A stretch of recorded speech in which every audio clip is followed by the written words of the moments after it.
کھلے آسمان تلے کسی وقت بھی کوئی گولی آ کے ان کی زندگی کا چراغ بجھا سکتی ہے۔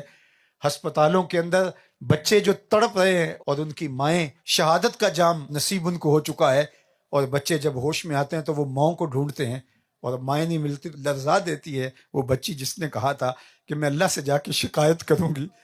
میں کہا شہزادی تم شکایت نہ بھی کرو، تمہارا درد سے بھرا ہوا چہرہ اور چہرے کے اوپر لکیروں سے پھوٹتا ہوا درد یہی عرش کو لرزا دینے کے لیے کافی ہے۔ میرے اللہ نے جو کہا کہ تمہیں کیا ہو گیا کہ تم ان کمزوروں کی، لاچاروں کی، بچوں، بوڑھوں، جوانوں کی اور ان خواتین کی مدد کو نہیں پہنچتے۔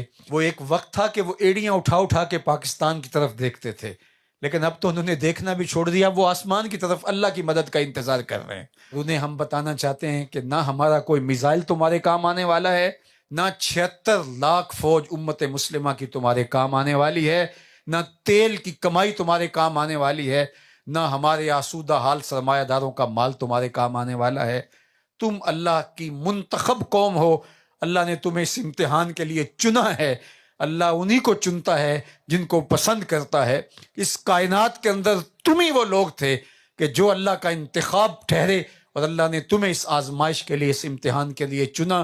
ہم یہ گواہی دیتے ہیں کہ تم کامیاب ٹھہرے، تم کامیاب ٹھہرے، تم کامران ٹھہرے۔ تم نے شکوے کی زبانی کھولی، تم نے کہا فزت برب الکعبہ، کعبے کے رب کی قسم ہم زندگی کی بازی جیت گئے۔ ہمارے پاس اگر مسجد اقصیٰ ہوتی، ہم کب کی پلیٹ میں رکھ کے یہودیوں کو دے چکے ہوتے، اور اس کے لیے ہمارے جو تجزیہ نگار ہیں وہ فلسفے بگار رہے ہوتے کہ ہم نے ملک و قوم کی خیر خواہی میں ایک بہت اچھا فیصلہ کیا ہے۔ لیکن تم نے کہا خون کے آخری قطرے تک مسجد اقصیٰ کے لیے لڑیں گے، اور ہمیں یقین ہے تم لڑتے رہو گے حتیٰ کہ حضرت امام مہدی اور حضرت عیسیٰ علیہ السلام تمہارے پاس آئیں گے۔